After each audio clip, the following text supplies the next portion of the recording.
तर दिवसाची सुरुवात होते मुसळधार पावसाने आणि आज सकाळपासून पाऊस एवढा पडतोय ना की मी कॉलेजला पण नाही गेली. कॉलेजला न गेल्याची शिक्षा म्हणजे घरची कामं करणं. मम्मीने सांगितले बटाटे सोल, कारण की आज श्रावणी सोमवार आहे आणि मम्मीचा उपवास आहे. माझ्या तोंडाच्या एक्सप्रेशन्स वरून तुम्हाला कळतच असेल की मला किती त्रास होतोय ते बटाटे सोलायला. पण हे काम उरकून होताच मी चालली आहे रेडी होण्यासाठी, कारण की जसं की काल आपला प्लॅन फ्लॉप झालेला डीमार्टला जायचा, त्याला सार्थकी लावू आणि एक पटकन फिट चेक देऊन चेहऱ्याला थोडं बाहेर नेण्यायोग्य बनवू. आणि केस विंचरता विंचरता माझ्या लक्षात आलं की माझ्या टकल्यावर एवढी केस नाहीयेत जेवढे त्या फणीला दात आहेत.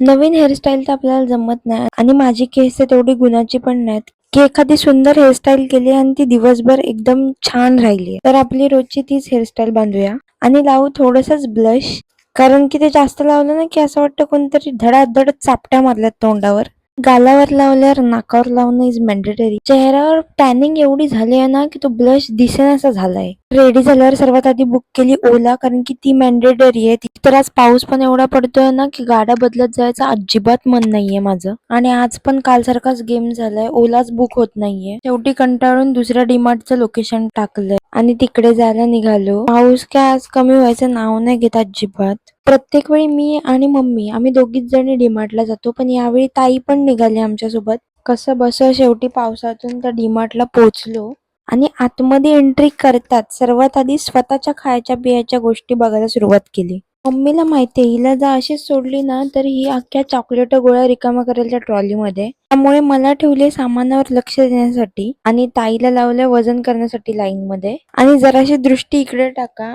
या पिशव्यांवर अख्खं तेल सांडून ठेवलेलं.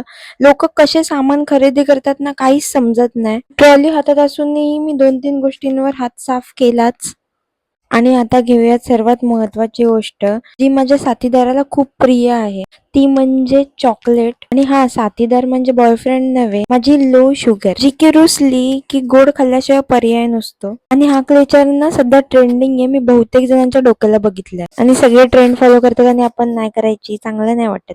आणि आम्ही दुपारी गेलेलो आणि निघताना टाइम बघितला तर 5:30 वाजले होते. पटकन घरचा रस्ता पकडलाय आणि घराकडे निघालोय. आणि यार आधी मला माहित नव्हतं डीमार्ट जसं लोकेशनवर असेल त्यानुसार प्रोडक्टची कॉस्ट ठरते. फॉर एक्झाम्पल कळंबोली आणि खारघरच्या डीमार्टच्या एकाच प्रोडक्टची प्राइस वेगवेगळी आहे. घरी आल्या आल्या साधे हातपाय न धुता खायला बसले, कारण की खूप भूक लागलेली. आज मम्मी सोबत माझाही उपवास झालाय आणि ती उपवासाची बटाट्याची भाजी खाऊन होते ना होते तोपर्यंत केळ्याचे वेफर्स वाटच बघत होते की ही कधी आम्हाला खाते. खाऊन झाल्याच्या नंतर सर्वात आधी आणलेल्या वस्तू ट्राय केल्या आणि हा क्लिप खरंच खूप सुंदर दिसतोय केसांवर.